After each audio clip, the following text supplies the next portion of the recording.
vu qu'il y a encore beaucoup de questions qui se posent et il va y avoir beaucoup de questions, bien sûr, maintenant. J'aimerais, si vous êtes d'accord, commencer par demander à Madame Dandon de venir, parce que c'est un sujet que vous allez sûrement aborder, qui est celui de, justement, du coût de ces produits et de la manière dont ils sont autorisés. Madame Dandon, nous la remercions d'être là. Elle est responsable de l'évaluation des médicaments à l'HAS. Et donc, elle a eu l'occasion de travailler sur ce médicament. Et elle va nous dire un peu quel est son sentiment. Merci de cette présentation. Donc, je représente la commission de la transparence, sachant que j'en suis le responsable du secrétariat scientifique. Et je vous remercie de bien vouloir entendre en fait les conclusions qui ont été celles de la commission lorsqu'elle a évalué ce médicament. Je me permets de faire un tout petit rappel du rôle exact de la commission de la transparence, qui siège donc au sein de la Haute Autorité de Santé, qui se doit d'apprécier les médicaments sur, en particulier, ce que l'on appelle le service médical rendu, qui est un critère composite intégrant la sévérité de la maladie, la place du produit dans la stratégie thérapeutique et en particulier eu égard aux alternatives, le rapport efficacité-effet indésirable, l'objectif thérapeutique est-il préventif, curatif ou symptomatique, et l'intérêt ou l'impact sur la santé publique du médicament. Donc cette commission prend en compte ces 5 critères et intègre son appréciation sur la base de données qui lui sont remises par le laboratoire ou que l'on peut aller chercher dans la littérature. Donc c'est ce que la commission a mené, entre autres pour Ziapex. Et les données qu'elle avait à sa disposition étaient en résumé les suivantes. Il y avait 3 essais randomisés versus placebo en double aveugle qui ont été menés sur des atteintes à la fois IPP et MP, un essai de 300, un peu plus de 300 patients, un autre de 66 patients et un troisième de 35 patients. Et sur ces essais, l'efficacité qui était définie par un flessum inférieur ou égal à 5 degrés, l'efficacité en gros était de 60-70%. Toute la réflexion aussi sur la récidive a eu réponse dans un essai en ouvert, enfin une étude en ouvert, qui montrait les chiffres que vous avez évoqués, c'est-à-dire une récidive à 1 an de 3%, 2 ans 19% et 3 ans 24%. La définition n'était pas tout à fait celle que vous avez évoquée, puisqu'en effet c'est assez hétérogène dans le choix de définition, et là c'était un flessum supérieur ou égal à 20 degrés avec une corde palpable. Mais ce n'était pas une différence par rapport à l'efficacité obtenue. Pour ce qui est des effets indésirables, donc il y a eu des effets indésirables locaux qui étaient nombreux chez la plupart des patients, qui n'étaient pas graves, et il y a eu quelques réactions immunoallergiques locales. Et ceci rejoint une des préoccupations de la commission avec l'apparition en fait, d'anticorps anticollagénases qui pour l'instant ne s'avèrent pas neutralisants, mais qui ont posé question.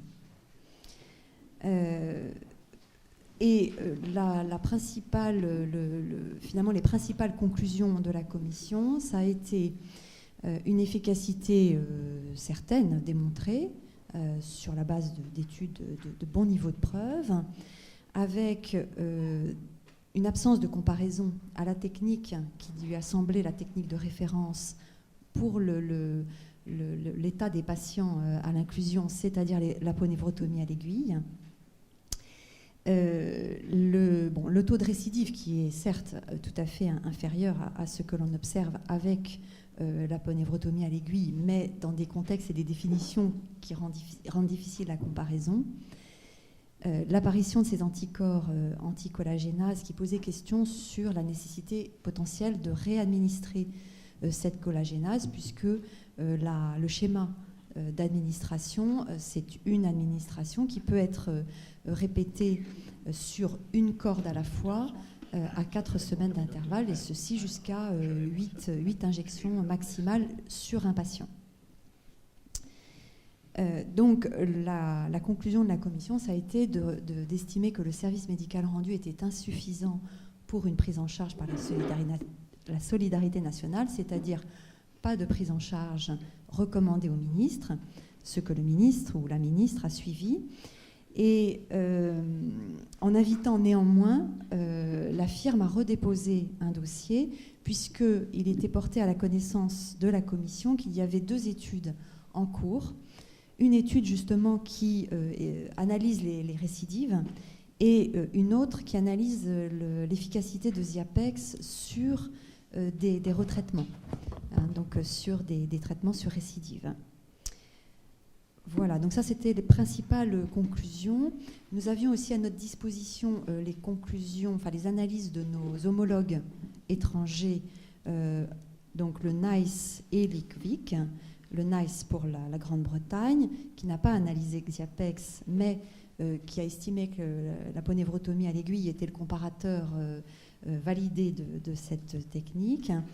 Et l'IQVIC, qui a un système, donc pour l'Allemagne, qui a un système un petit peu différent, puisque l'Allemagne accepte au remboursement tous les produits, tous les médicaments le lendemain de l'autorisation de mise sur le marché, mais par contre qui a estimé que cette technique, enfin ce produit, n'apportait pas de valeur ajoutée, puisque c'est leur registre d'appréciation.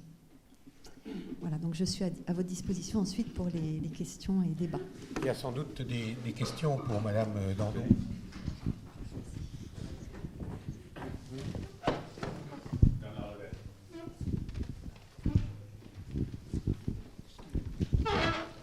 Merci. Lobel, Rennes. Juste 2 petites questions.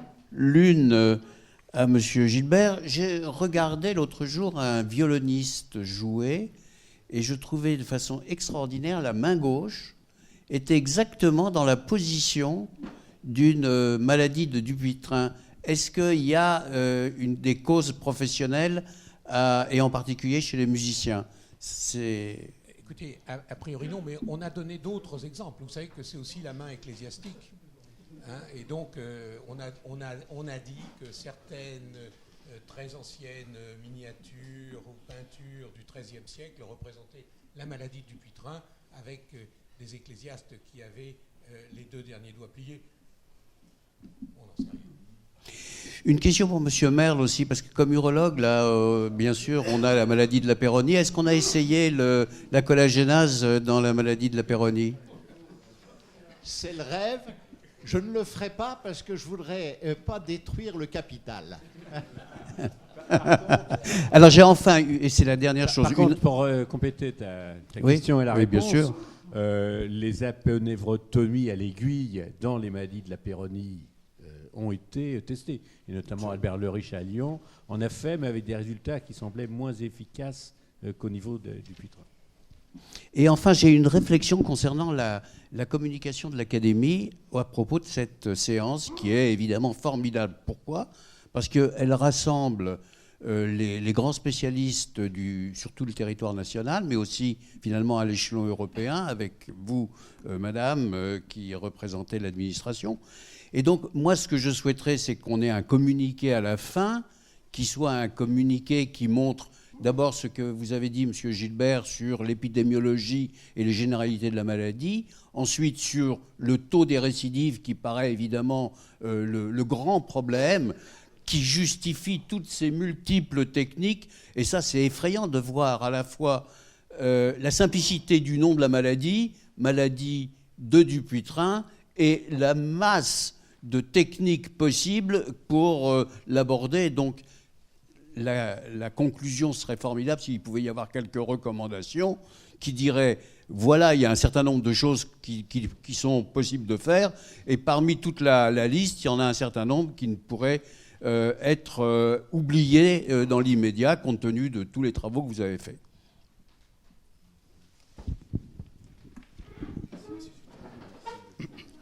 Je voulais poser une question au sujet de la collagénase. Votre nom, oui. Resvani. Oui. Collagénase, comme ça coûte très cher, je voulais savoir si vous avez affaire à plusieurs endroits, une infiltration. Est-ce qu'une dose suffit pour plusieurs endroits, ou il faut à chaque endroit une dose complète? Non, vous avez raison. Quand il y a une corde, vous pouvez injecter uniquement à un endroit. Vous avez la rupture de la corde. Je vais un peu plus loin, c'est une bonne question. Personnellement, je fais des injections échelonnées sur la corde elle-même, depuis le pli digital jusqu'à l'origine de la corde. Parce que n'oubliez pas que c'est une lise de l'aponévrose. Oui. Et donc, plus vous injectez le long de la corde, plus vous avez des ruptures étagées, plus vous avez la lise du capital en collagène. Et si vous avez pour les deux mains à faire, par exemple, est-ce que vous pouvez faire la même dose pour les deux mains? Les laboratoires nous demandent de faire qu'un rayon l'un après l'autre. Nos Américains ont déjà franchi cette limite. Ils arrivent à faire 2 rayons pendant la même séance. Alors, ce qui nous gêne un tout petit peu, et Madame l'a souligné, c'est qu'indiscutablement, on développe une antigénicité à la collagénase. Et on a un peu peur, si vous voulez, à la 8e, 9e injection, qui est un risque réactionnel immunitaire relativement important. C'est pour ça que je fais l'injection toujours en salle d'opération avec un anesthésiste pas trop loin de la table. Excusez-moi, pour les déroses aussi, vous pouvez faire ça pour le pied? Oui. Vous avez fait? Oui, absolument. Ça marche bien. Merci. Merci. Morvan, Paris. Question pour Monsieur Merle. Moi, je suis radiologue et ça fait maintenant 2-3 ans qu'on se promène dans la main sous guidage échoscopique et qu'on est capable, par exemple, pour un doigt arceau, d'aller mettre une aiguille avec précision dans la gaine du tendon ou au-dessus de la poulie A1 sans risque de se tromper. Donc là, il y a une indication qui paraît complètement évidente parce que... Je vous l'ai montré, là, il y a une très bonne étude qui vient d'être faite sur les variables de la position du pédicule vaste nerveux en fonction de la position de la corde spirale. On le voit très bien, le pédicule. On le voit très bien, et donc je pense qu'on va pouvoir prendre le risque d'injecter dans les doigts sous contrôle de l'échographie. Oui, à mon avis, les choses vont... Caroline. Oui, c'est un sujet qui préoccupe depuis un certain temps et il y a des études qui sont déjà en cours sur le repérage échographique de la bride avant injection. Moi, ça me pose un petit problème technique parce que vos sondes, elles ont quand même une certaine largeur et vous avez vu avec quel soin et quelle précision il faut injecter. C'est-à-dire qu'on ne peut pas se permettre d'injecter à côté, on ne peut pas se permettre d'être bousculé par la sonde. Alors, je sais bien qu'on peut faire des échographies perpendiculaires, c'est ça, mais ça paraît en réalisation pratique, d'autant plus que vous avez besoin d'un gel. En réalisation pratique, ça paraît un peu compliqué. J'espère qu'on y arrivera, mais... On a des sondes qui font 2 cm, des sondes cup de golf, et on utilise les mêmes pour les doigts. Le gel est stérile. Je voudrais simplement... une chose, c'est que, rappelez-vous, les ennuis qu'ont eu les échographistes avec les diagnostics prénataux. Imaginez, or, un nerf collatéral, c'est quelque chose qui va mesurer 1 millimètre. Imaginez l'échographiste qui ne montre pas le nerf digital avec une lésion à la suite de l'injection. Je pense que vous vous engagez dans quelque chose qui risque d'être un vrai problème par la suite. Car autant l'injection à la paume, et c'est quelque chose quand même qu'on a vu là, les lésions de la paume, ça marche très bien à l'aiguille, ça marche très bien à la chirurgie, ça marche très bien avec la collagénase. Mais le véritable problème, c'est les doigts. Et les doigts, c'est là où c'est très dangereux. Et il y a bien sûr le collatéral, mais il y a la graisse, il y a les vaisseaux, il y a plein de choses. Et je doute que, en tout cas dans un avenir proche, il y ait des moyens suffisamment précis pour pouvoir faire cette injection sans risque. On mettra ça au sujet de la section interventionnelle, société interventionnelle. Je voulais vous poser une question. En urologie, on a le problème au niveau, par exemple, des sténoses de l'urètre, où on a de la fibrose. Alors, ce n'est pas le même mécanisme, mais on a de la fibrose qui revient. Et on a remarqué que dans un certain nombre de cas, le traitement avec des lasers par vaporisation permettait d'éviter des récidives. Est-ce qu'il y a eu des études de l'utilisation des lasers par vaporisation sur les maladies du Dupuytren? Parce que maintenant, avec le laser, on arrive à avoir des précisions qui sont de l'ordre du millimètre. Et comme ça vaporise le tissu sans créer de lésion à côté, c'est la raison pour laquelle je vous posais cette question. Je n'ai pas l'information. Caroline, on ne l'a pas de ce côté-là, non? Non, la radiothérapie a été essayée, mais pas le laser. Philippe Topard, Angers. J'avais une question pour Mme Leclerc. J'étais impressionné par votre taux de récidive qui était notoirement plus bas après dermofasciectomie. Alors, bon, c'est une résection extensive, on peut penser ce qu'on veut, mais est-ce que vous en tirez des implications sur la physiopathologie de la maladie? Ça avait été déjà fait par Houston, ça, puisque cette technique dérive de son concept dit extrinsèque, qui serait que la maladie prend son origine dans le derme et non pas dans la ponévrose elle-même. Mais cette hypothèse demande toujours à être confirmée. Il y a de par le monde des dizaines de laboratoires spécialisés qui effectuent tous les jours des recherches sur la maladie de Dupuytren et on manque encore d'un nombre d'informations considérable. C'est-à-dire qu'on arrive vers l'infiniment petit, on a identifié le fibroblaste, ensuite le myofibroblaste, ensuite le collagène, on est capable de décrire précisément les modifications, mais le primum bovins, on ne l'a toujours pas. Alors, on en tire des conclusions sur le plan chirurgical, mais sur le plan physiopathologique, pas encore. Minet Paris. Ma question s'adresse à M. Rimbaud. J'ai été tout à fait surpris de 100% de récidive, mais sans doute cela est dû à la prudence de M. Rimbaud, qui d'ailleurs n'a pratiquement aucune complication digne de ce nom. Par contre, je remarque qu'en 5 ans, au bout de 5 ans, il y a 20% de réintervention et au bout de 10 ans, 37%. Est-ce que dans tous les cas, comme cela est décrit, vous avez pu vous en tirer simplement en ayant à nouveau recours à l'aponévrotomie, ou est-ce que dans certains cas, compte tenu de l'évolutivité de la maladie, vous avez dû recourir à une aponévrectomie? Alors, au départ, dans la démarche, tout échec demande de réintervention après un geste à l'aiguille, c'était une fasciectomie localisée. C'est-à-dire qu'on passait à l'abord chirurgical. Voilà. Mais on a eu un certain nombre de patients qui nous ont dit « mais on a tellement été bien, on n'a pas souffert, c'était tellement formidable ce que vous avez fait, je veux que vous refassiez l'aiguille. Je veux ». Et finalement, on s'est laissé un petit peu, je dirais, glisser, et les patients qui n'ont pas d'adhérence, aujourd'hui, on est tenté de refaire une aiguille. Et je dirais, si les gens revenaient à 3 ans nous remontrer leurs mains, peut-être qu'il faudrait refaire une aponévrotomie à l'aiguille. Et ça va tout à fait dans le sens de l'étude de la hollandaise, qui montre qu'aujourd'hui, en reprenant les récidives à nouveau à l'aiguille, elle a 50% de bons et très bons résultats. Voilà.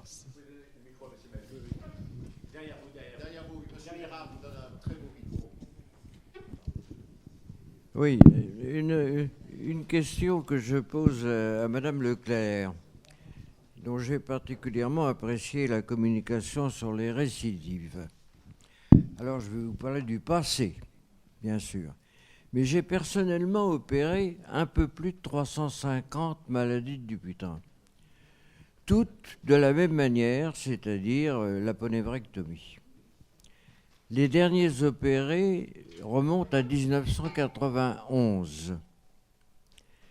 Les premiers ont été revus par Lignon dans sa thèse aux environs de 80. Je ne sais plus combien il y en avait déjà pas mal. Il y a donc une mine d'observation avec un très long recul. Beaucoup de ces malades sont morts, bien sûr. Je ne sais pas quoi en faire, je ne sais pas ce qu'elles sont devenues, je ne sais pas si elles vous intéressent. Je vous livre cette observation si vous le souhaitez. Je vous en remercie beaucoup. Je serais d'abord très intéressée de prendre connaissance de la thèse de Lignon. J'ignorais qu'il avait fait sa thèse sur le sujet. Donc ça, ce serait peut-être un premier trait d'union. Et puis, peut-être qu'il faudrait encourager un des jeunes chirurgiens qui aurait accès à ces patients à reconvoquer les patients, pour les examiner. Je voudrais poser une question à Madame Danton, si vous permettez, Monsieur le Président. Madame, en dehors du prix, qui est tout à fait difficile à digérer, bien que ce soit une collagénase au niveau de la santé française.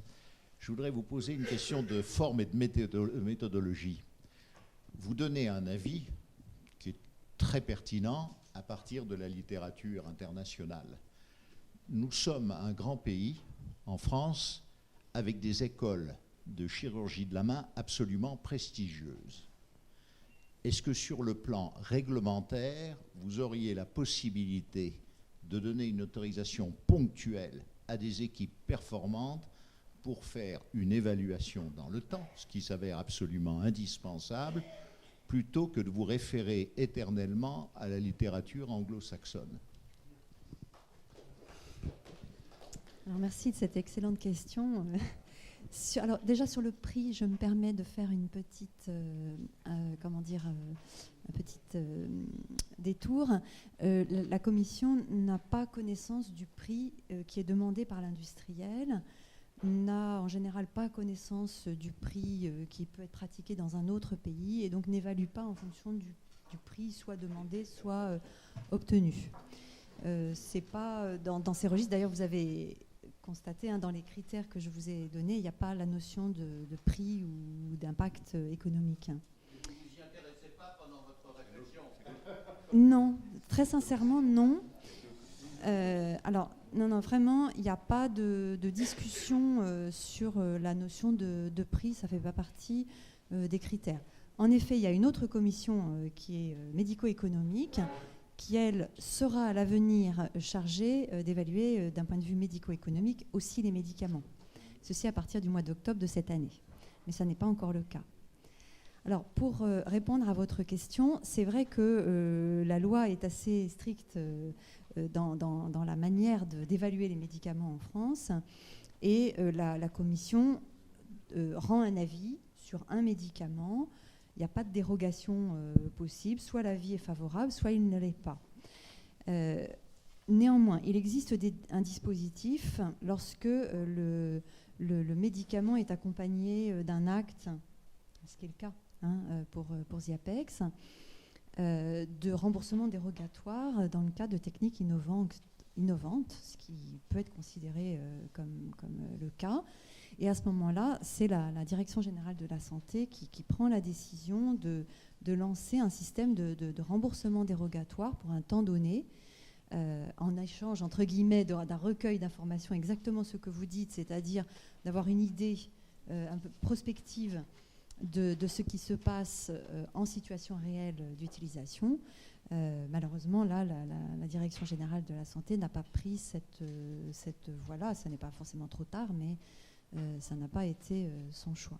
Oui, non, je voulais insister sur ce point que le professeur Merle a indiqué et qui me paraît fondamental, parce qu'il se trouve qu'en urologie, à plusieurs reprises, on a proposé justement, pour des technologies nouvelles, ce genre d'organisation. Parce qu'en effet, on se réfère toujours aux pays étrangers, même quand il y a des autorisations qui sont acceptées au niveau européen, et puis à l'intérieur de l'Europe, il y a ensuite des discordances dans les utilisations des produits ou des techniques d'ailleurs, parce que c'est valable également pour les technologies nouvelles.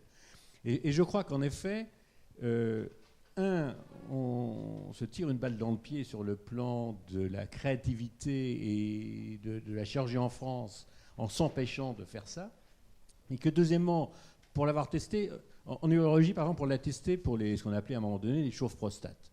Là, par chance, on a pu, parce que l'AP a soutenu, on a imposé aux industriels de faire une étude prospective avec des personnes bien précises, et on a montré que les machines ne marchaient pas, ce qui aboutit d'ailleurs à 6 faillites sur les 8 laboratoires qui fabriquaient ces... Non mais c'était très bien, parce qu'en un an, on a réglé le problème, les gens ont fait faillite et les machines ont disparu, elles n'étaient pas efficaces. Mais inversement, depuis, il y a eu plusieurs nouvelles technologies pour lesquelles on a demandé que, nominalement, certains services ou certains chirurgiens, certaines méthodes puissent être prises en charge par l'assurance maladie. Parce que si elles ne sont pas prises en charge par l'assurance maladie, ce qu'il faut savoir, c'est que, et notamment pour les technologies par rapport aux médicaments, les firmes qui s'occupent de ces technologies n'ont pas la puissance financière de Pfizer, par exemple. Et donc, ils ne peuvent pas fournir le matériel gratuitement, etc. Et je dois dire, malheureusement, et je pense que c'est un des rôles de l'Académie de pousser dans ce sens-là, qu'il est vraiment dommage qu'on n'arrive pas en France à déclencher, parce que quand on regarde le nombre d'études qui ont été faites comme ça, parce qu'en théorie ça existe, mais en pratique la DGOS donne exceptionnellement une réponse positive. Donc on nous dit toujours, et là vous n'y êtes pour rien, parce que ça ne dépend pas de vous, mais on nous dit toujours, vous pouvez faire en effet une étude en faisant la demande, mais il n'y a jamais de réponse positive. Or là, je crois que vraiment, alors c'est un œil extérieur, parce que je ne suis pas du tout orthopédiste, mais quand on voit le travail de réflexion qui a été fait par les chirurgiens de la main, où il y a manifestement un travail non seulement très bien présenté, mais considérable sur le plan de la méthodologie, de la définition des récidives et des diagnostics, et qu'il y a, semble-t-il, il y a un consensus qui est en train d'arriver sur les critères d'appréciation. Je pense que vraiment, ça serait l'occasion, et je pense que c'est ça, la communication qu'ils vont faire au niveau de l'Académie, c'est d'insister, quand on a sur le plan scientifique des moyens de comparer des techniques entre elles, et de le faire en France et de ne pas toujours se reporter sur ce qui est fait à l'étranger, et de le faire en décidant rapidement, parce que si on attend 6 ans pour donner un résultat, il y a d'autres techniques qui sont apparues, on n'est pas avancé. Donc je crois vraiment que là, si l'HAS pouvait aider les professionnels pour convaincre les agences de façon générale, en chirurgie, on fera un effort considérable. C'est vrai que dans le domaine du médicament, les choses sont beaucoup moins souples et créatives que dans le domaine des autres technologies de santé. Pour Ziapex, nous savons qu'il y a 2 études en cours qui sont très intéressantes sur, donc, comme je le disais, la problématique des anticorps peut-être neutralisants, on ne sait pas, et sur la problématique du retraitement sur récidive. Enfin, de l'intérêt de Ziapex chez des gens qui ont une récidive. Et donc je pense que l'histoire de Ziapex, même dans le domaine du médicament très contraint, n'est pas terminée. Et le laboratoire, je suppose, va revenir nous voir. Et non, bon. vend son Ziapex.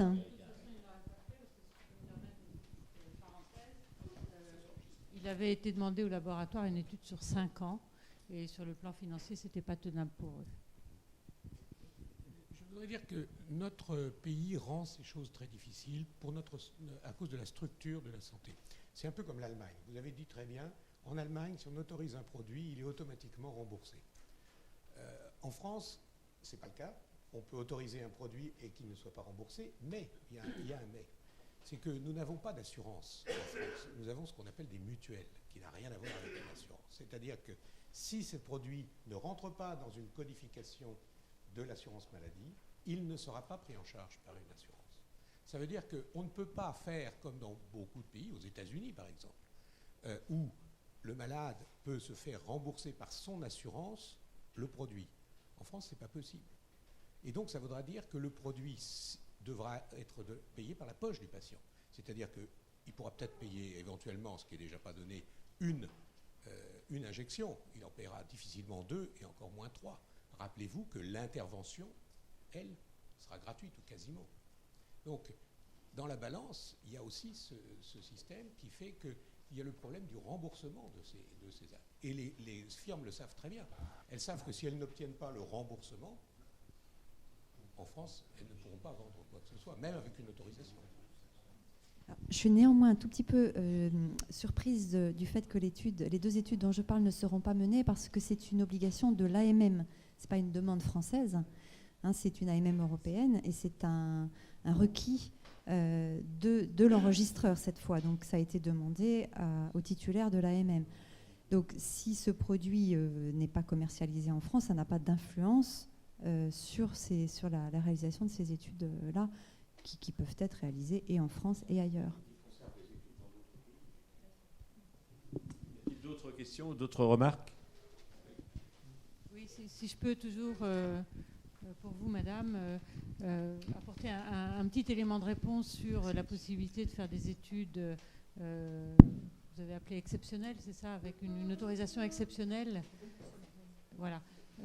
Donc, moi, je devais démarrer une étude sur ce produit-là quand la commission de transparence a rendu son verdict. Et donc, d'une part, le laboratoire était s'est trouvé dans une situation un petit peu difficile. Et d'autre part, le laboratoire m'a dit, alors je ne sais pas si ça correspond à la réalité, que cette autorisation particulière n'était délivrée que pour des produits où il y avait véritablement une notion de service rendu à un patient en danger, ce qui n'est bien entendu pas le cas. Vous voyez ce que je veux dire? C'est-à-dire qu'un cancer du sein, une étude en cours sur les cancers du sein avec des taux de survie meilleurs, là, on va autoriser ça. Donc apparemment, là, on avait une sorte de fin de non-recevoir pour tout ce qui était en cours ou prêt à démarrer en France. Et si je peux me permettre, pour terminer, une question tout à fait précise et pratique, quand cette étude a commencé en France, donc j'ai fait partie des 3 centres qui ont fait l'étude préliminaire dans le cadre de l'étude européenne qui s'appelait Point X pour cette molécule. Ça a suscité beaucoup d'espoir. Nous, on a communiqué cette possibilité à nos patients dans le cadre, bien sûr, de cette recherche expérimentale.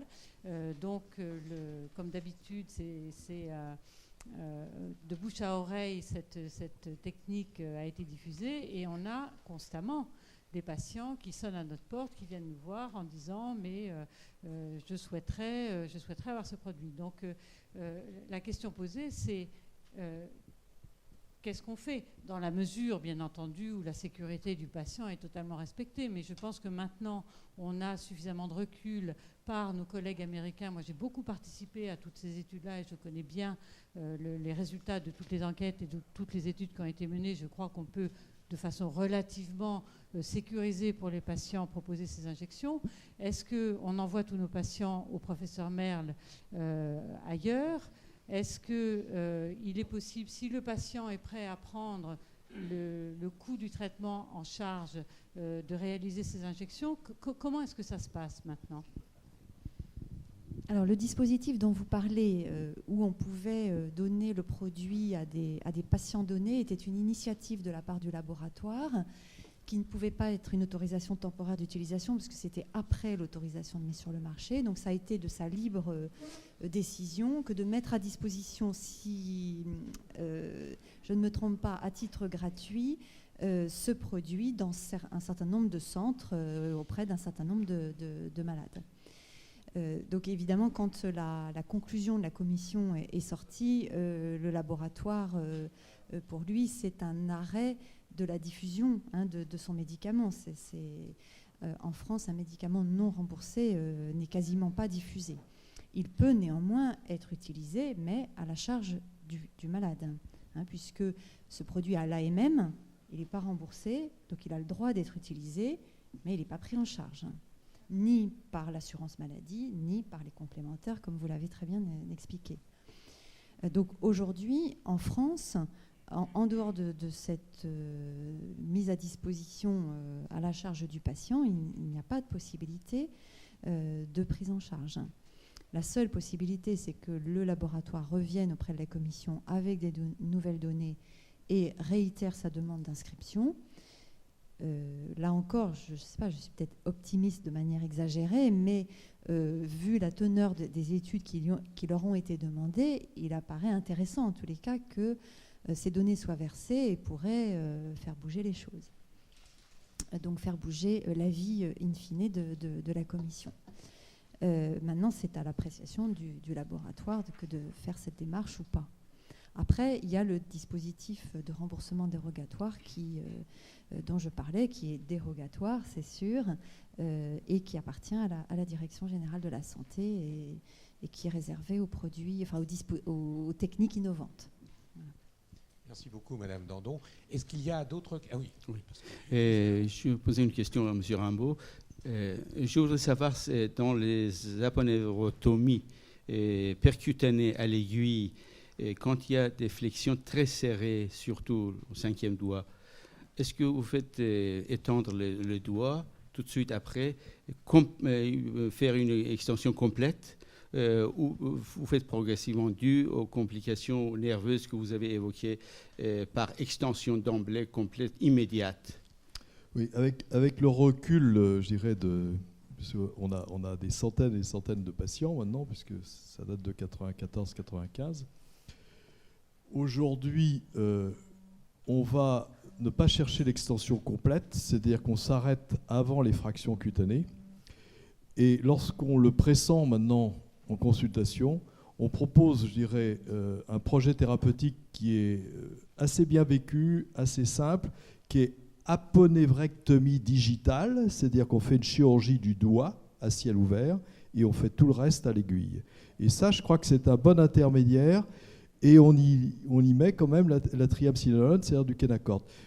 Je suis très content, si vous voulez, qu'il y ait eu une étude randomisée sur le Kenacort parce qu'en fait, j'avais imaginé cette injection à partir de lectures histologiques, de travaux expérimentaux qui ont été faits.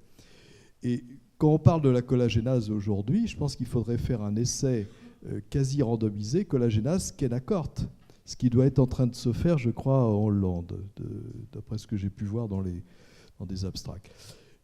Donc, pour répondre à votre question, surtout pas rechercher l'extension complète, mais on a aussi pris comme philosophie qu'on traitait tout en un temps, à la différence des rhumatologues. C'est-à-dire que le patient, il a 2 doigts, il a un stade 3, un stade 4, on ne lui fait pas 4 ou 5 séances, on fait au bloc opératoire le tout, en une seule fois.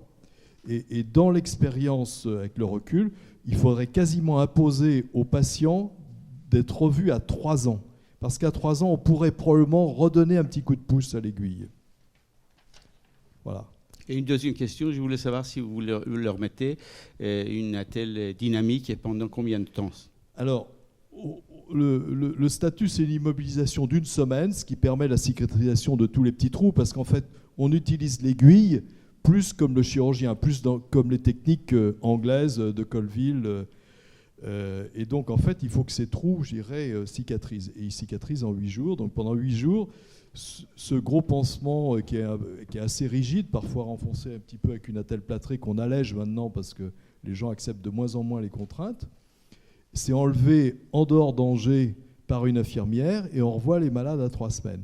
Soit le malade, il a compris et il fait en sorte qu'il entretient son retour à l'extension et on lui explique les manœuvres à ne pas faire, et en particulier de se fabriquer la boutonnière du 5e doigt.